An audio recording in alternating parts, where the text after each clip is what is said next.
नमस्कार नहीं welcome you all world affairs. Now Prashant Dhawan. Now अब तक आप लोगों ने न्यूज़ में सुन लिया होगा कि पंजाब में एक बहुत ही फेमस सिंगर को गोली मार दी गई है और ये एक ऐसे टाइम में हुआ है जब उनका सिक्योरिटी कवर रिमूव किया गया था। दिस इज़ ट्रूली शॉकिंग कि एक दिन पहले इनका वीआईपी सिक्योरिटी कवर रिमूव किया गया, अगले ही दिन इनको गोली मार दी गई और बताया जा रहा है कि कनेडियन गैंगस्टर की तरफ से एक ऑर्डर आया था कि इनको पंजाब में गोली मार दी जाए और तब ये सब हुआ है। और आप देखोगे इंडियन मीडिया में, कनेडियन मीडिया में एक्सटेंसिवली ये बात कवर की जा रही है कि Punjabi singer Sidhu Moosewala shot dead a day after security was withdrawn. और यहाँ पर मैं क्लियर कर दूं कि इनकी जो सिक्योरिटी हटाई गई थी वीआईपी वाली, ये केंद्र सरकार ने नहीं हटाई थी, ये राज्य सरकार ने हटाई थी। तो इसलिए कई जो फॉर्मर पुलिस के ऑफिसर्स हैं ये आज के समय ब्लेम कर रहे हैं पंजाब की करंट गवर्नमेंट को। ये लोग कह रहे हैं कि जो नई आप गवर्नमेंट है इनको सिक्योरिटी कवर रिमूव नहीं करना चाहिए था फेमस वीआईपीज का। अब ये जो इंसिडेंट हुआ है इसकी वजह से पूरा इंडिया शॉक्ड है। तो डिस्कस करेंगे सिद्धू मूसवाला थे कौन, इनकी कंट्रोवर्सीज क्या क्या थी, यहाँ पर हुआ क्या है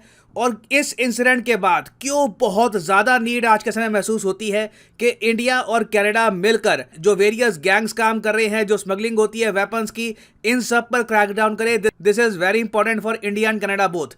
तो डिस्कस करेंगे इस टॉपिक को, मगर आगे बढ़ने से पहले आपसे एक क्वेश्चन पूछूंगा। क्वेश्चन यहाँ पर यह है कि recently world air powers ranking 2022 की रिलीज करी गई थी। आपको ये बताना है कि भारतीय एयरफोर्स की रैंक यहाँ पर क्या थी कंट्री के हिसाब से। ओवरऑल रैंक नहीं पूछ रहा, मगर कंट्री के हिसाब से इंडियन एयरफोर्स की रैंक क्या थी वर्ल्ड एयर पावर रैंकिंग 2022 के हिसाब से। यह है यहाँ पे आपकी option, 10th rank, 4th, first या फिर थर्ड।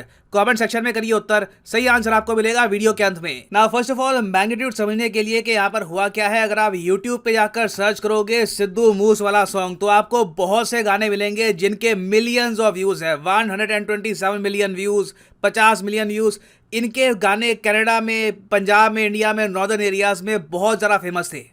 हालांकि यहाँ पे मैं ऐड करूंगा कि इनके गाने फेमस के साथ साथ काफ़ी कंट्रोवर्शियल भी थे। अब फॉर एग्जांपल आप अगर देखो दिसंबर 2022 में Sidhu Moosewala by the way इनके गांव का नाम है, तो सिद्धू मूसवाला जो है इसलिए नाम के आगे लगता है इनका। तो दिसंबर 2020 में सिद्धू मूसवाला ने एक गाना रिलीज किया था पंजाब माई मदरलैंड। उसमें खालिस्तान के जो सेपरेटिस्ट हैं उनकी ग्लोरिफिकेशन करी, उनको बढ़ा चढ़ा के दिखाया गया। हालांकि मैं बोलूँगा आज के समय पंजाब के बहुत सारे गाने हैं वहाँ पे आपको कहीं ना कहीं ये वाला एस्पेक्ट मिलेगा, मगर इस वजह से ये कंट्रोवर्सी में रहे थे। मगर ये फिर भी इनकी छोटी कंट्रोवर्सी थी compare to other things that he has done. मई 2022 में इनको बुक कर लिया गया था आर्म्स एक्ट प्रोविजन के अंडर। रीजन ये था कि कर्फ्यू के दौरान ये एक बंदूक को पकड़ के चल रहे थे कहीं पर। फिर जब इन पर बहुत सारे केसेस हुए, कार्रवाई होनी स्टार्ट हो गई, तब इन्होंने खुद पर एक गाना निकाला जिसका नाम था संजू। संजू में इन्होंने खुद को कंपेयर किया संजय दत्त से कि जिस तरीके से संजय दत्त को एक टाइम पर AK-47 ओन करने के लिए जेल जाना पड़ा, इनके साथ भी यही हो रहा है। मगर इस गाने को लेकर एक और कंट्रोवर्सी सामने आ गई। कई लोगों ने यह क्लेम किया कि सिद्धू मूसवाला गन कल्चर को प्रमोट करते हैं। इनके सारे गानों में आप देखोगे बंदूकें आपको दिखेगी, बंदूकें कहीं पर पॉइंट कर रहे हैं। तो 2019-20 से आप कह सकते हैं हमेशा से ही एक कंट्रोवर्सी में थे। फिर रिसेंटली जब पंजाब में स्टेट के इलेक्शन हुए, जिसमें अब आम आदमी पार्टी जीती है, भगवंत मान सीएम बन चुके हैं, तो जब इलेक्शन हो रहे थे तब सिद्धू मूसवाला भी इलेक्शन लड़े थे कांग्रेस पार्टी की तरफ से। और इसलिए आपने देखा होगा कि जैसे इनकी डेथ हुई है, बहुत सारे कांग्रेस पार्टी के जो बड़े लीडर है ये लोग कह रहे हैं कि we are shocked and saddened by the murder of the Congress leader and talented artist Sidhu Moosewala. तो ये कांग्रेस की तरफ से इलेक्शन लड़े, मगर ये इलेक्शन जीत नहीं पाए। आम आदमी पार्टी के कैंडिडेट से इनकी हार हो गई और हार के बाद भी इन्होंने अपना एक और गाना रिलीज किया। इस गाने का नाम था स्केपगोट। अब स्केपगोट गाना भी कंट्रोवर्सी में आ गया। स्केपगोट गाने के जो लिरिक्स थे उनकी इंटरप्रिटेशन आम आदमी पार्टी के लोगों ने ऐसे करी कि सिद्धू मूसवाला यहाँ पर बेसिकली आम आदमी पार्टी के सपोर्टर्स को ना गद्दार कह रहे हैं। ये क्लेम किया आम आदमी पार्टी के बहुत सारे लोगों ने।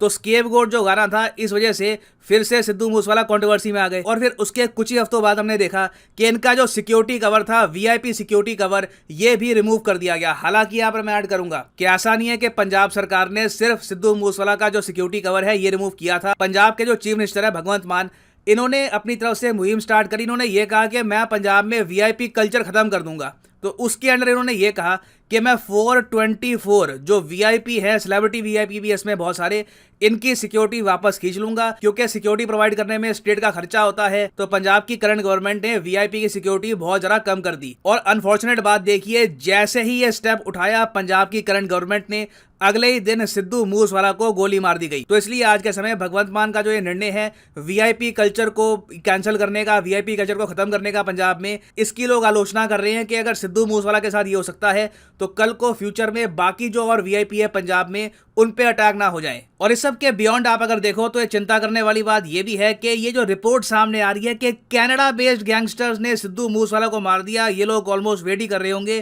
कि वीआईपी इनका सिक्योरिटी कवर कब रिमूव हो, जैसे रिमूव होगा असैसिनेट कर दिया। ये बहुत ही शॉकिंग बात है आज के समय कि कनाडा में बैठे हुए बहुत सारे गैंगस्टर इस तरीके से इंडिया में जो वीआईपी हैं पंजाब में इनको टारगेट कर सकते हैं। अगर ऐसा बहुत ही आसानी से हो सकता है तो ये एक मेजर सिक्योरिटी थ्रेट है भारत के लिए, क्योंकि सिद्धू मूसेवाला को आप अगर देखो तो एक बहुत ही हाई प्रोफाइल इंडिविजुअल थे। सिर्फ 28 साल के थे ये जब इनकी डेथ हुई है। इन्होंने अपने छोटे करियर में बहुत सारे हिट गाने दिए पंजाब में, और इवन दो इनके करियर के इर्द गिर्द बहुत सारी कंट्रोवर्सीज थी, there is no denying fact कि इनका एक मेजर इंपैक्ट था पंजाब के कल्चर पे। तो पंजाब में देखिए जो रिसेंटली हुआ है इसका इंपैक्ट आपको पंजाब में तो दिखेगा ही, मोस्ट प्रॉब्ली इंडिया और कनाडा के जो रिलेशंस हैं इसमें भी दिखेगा इन द नियर फ्यूचर। ना वापस आते हैं हमने एमसीक्यू की तरफ कि recently world air powers ranking 2022 की जो रिलीज हुई है इसमें भारत की रैंक क्या थी। तो देखो कंट्री के हिसाब से इंडिया की रैंक थी 3rd। यहाँ पर आप देख पाओगे एक रैंकिंग रिलीज करी गई जहां पर दुनिया भर में जो एयरफोर्स है इनको रैंक किया गया। इंटरेस्टिंगली जो टॉप 5 है यहाँ पर यूएस और रशिया छाए हुए थे, क्योंकि यूएस की भी बहुत सारी एयरफोर्सेज हैं, इनकी नेवी के पास बहुत सारे फाइटर एयरक्राफ्ट हैं, इनकी एयरफोर्स के पास है ही, फिर यूएस आर्मी एविएशन है, यूएस मरीन कोर है। तो कंट्री वाइज आप अगर देखो तो नंबर 1 पे यूएस हो गया, नंबर 2 पे रशिया और नंबर 3 पे यहाँ पे रखा इंडिया को in terms of overall quality in air power. China को यहाँ पे रखा गया रैंक 4 पे। कर दूं कि आप अगर किसी भी एग्जाम की तैयारी कर रहे हैं, चाहे IIT, JEE, NEET, bank, SSC, UPSC, आप परचेज कर सकते हैं अनअकैडमी के क्वालिटी कोर्सेज। सिंपली जाओ कमेंट सेक्शन में, यहाँ पे आपको मिलेगा link. For example let's say आप प्रिपेयर कर रहे हैं फॉर यूपीएससी, क्लिक करिए यूपीएससी पर और यहाँ पे आप परचेज कर पाएंगे अनअकैडमी का यूनिक कोर्स जिसमें आपको हैवी सेविंग होती है अगर आप यूज करते हैं प्रोमो कोड PD10। मान लीजिए अगर आपके पास अभी है 1-2 साल का टाइम, आराम से आप 2024-25 में यूपीएससी का अटेम्प्ट देना चाहते हैं तो जो 24 महीने का कोर्स है ये आप कर सकते हैं परचेज। मगर जो प्राइसेस यहाँ पर लिखे हैं ये पे करने की आवश्यकता नहीं है। सिंपली यहाँ पे अगर आप कोड यूज करते हो PD10 तो प्राइसेस गिरने यहाँ पर स्टार्ट हो जाएंगे। The prices will just start falling. So use the code PD10 and save money. So इसी नोट के साथ ये है वीडियो का अंत। Thank you for listening and as always God bless you all.